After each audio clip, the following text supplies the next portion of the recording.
Hey guys, what's going on? Today is a Saturday morning video I'm going to make. It's July 2nd. So I really just wanted to talk about an update on Voyager.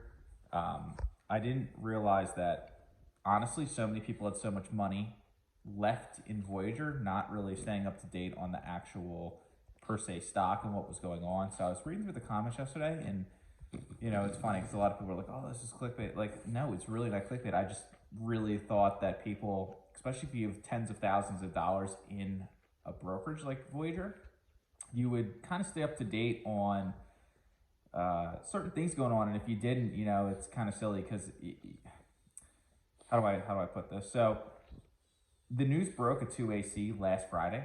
So if crypto is going through turmoil and there's a lot of people going under and stuff like that, and not paying back debt, not being able to pay out withdrawals, freezing withdrawals, well, they probably didn't freeze deposits, but they definitely freeze withdrawals. But with all that going on, it should have kind of crossed your mind, like, maybe let me look into Voyager and see how they're doing and if they're having any issues. So this has been out for a while. 2AC obviously did not repay. A couple other, like BlockFi didn't repay. And Voyager was heavily involved with 3AC also. So with that said, you should have been like, maybe I should, take some of my crypto off that platform or transfer it into something else. So I do have a little bit of my crypto portfolio in Coinbase because when Coinbase IPO'd, I actually really did like that platform and still do. It's super user friendly and easy. So kind of just got excited because I'm a shareholder of Coin also. So I have a little bit of crypto in there, and then majority of it was in Voyager because their earnings rewards were so good. So you have to remember when there's in life, when there is high earnings in anything, if it's higher than any other platform or it's higher than what the other guys are offering, which is why so many people got attracted to Voyager. They were offering such good rewards. So you have to ask yourself, well, how are they doing that? Well, really, probably how they're doing it is they're lending their money out somewhere else, and then in return, they're lending that money out at a higher rate. Therefore, the more riskier lending you do, the higher return you normally get when things are great.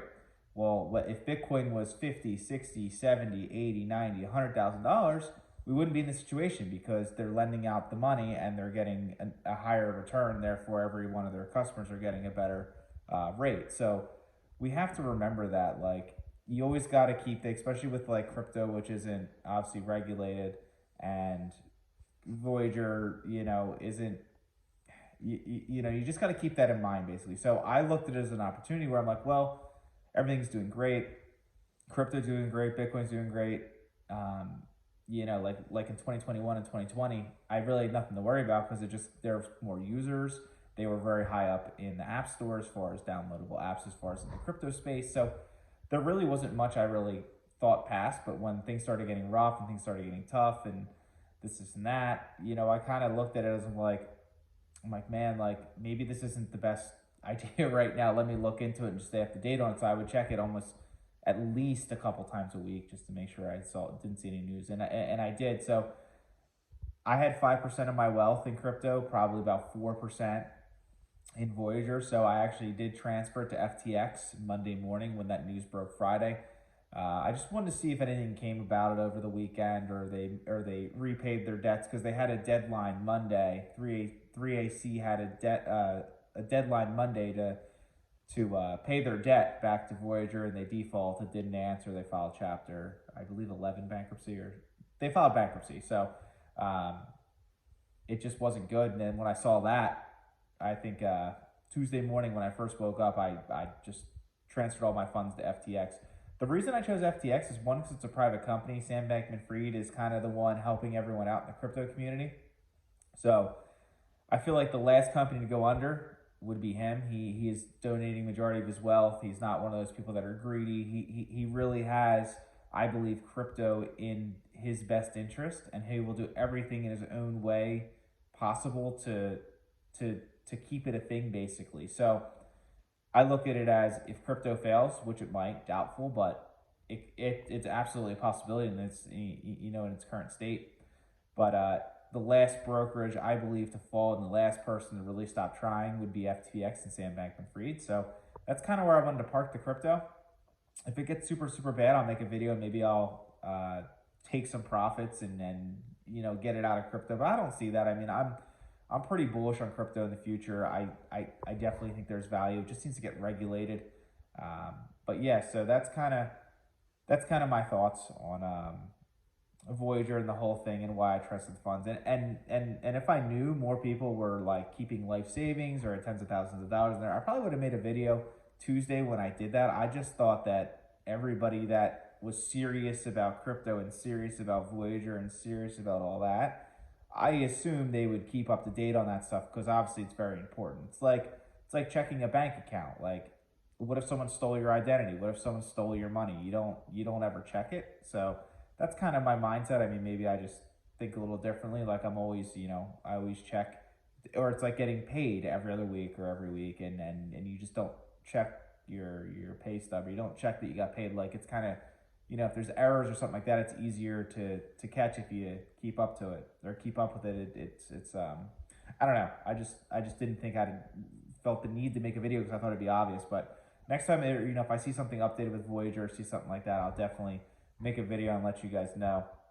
So I think best case scenario in this point, in this case, if you have money locked up in Voyager, hopefully they, people are saying, oh, well, Voyager's in a bunch of debt. They can't repay their debt. They have no value. Yes, correct. And people are like, well, who would want to buy that company? Well, fine. Like, as a businessman, you wouldn't want to buy that, right? But if you have a big platform with a bunch of users, which is great. Like Voyager had a great user base. I'm sure tons and tons of new users every month, new ones. You're buying that company because you believe in crypto, and think about everyone here that in the comments of my previous video said, oh, I lost all my life savings. Oh, I lost this. Oh, I lost that. Well, the reason why someone would buy Voyager is like Sam Bankman-Fried example. He believes in crypto and he wants to save the community, right? Like he wants to be that guy known as like, oh, when crypto was crashing, I was there to bail him out. I was basically like the Fed, right? So think about the people that have all their life savings or tens of thousands of dollars in Voyager right now, and it's gone. Well, what are those people most likely going to do? And I'm sure some people watching this video, you might be that person. I can assure you and guarantee you, one, it sucks. Two, you would never, ever, ever get back into crypto again if you lost your life savings of tens of thousands of dollars. I guarantee you'll have a bitter taste in the mouth the rest of your life. And even if Bitcoin goes to 100,000, 200,000, 300,000, whatever in the future, you will not buy it just because of your experience with Voyager. So I feel like there's like a psychology and like a relief factor for people like FTX and Sam Bankman-Fried that really feel like they need to do this for the community because it's going to draw so many millennials and Gen Z people, which is primarily crypto holders, out of just buying crypto in the future. So I think it goes way deeper than what you think if you think about it that way. And that's why I think there is a little bit of hope that you'll get your money back, just because FTX did buy BlockFi, which was one of the other companies that got hit by 3AC. So we'll see. It wouldn't surprise me. Maybe they'll get the BlockFi deal done this week or next week, or lock in the agreement, and then Sam will start working on Voyager.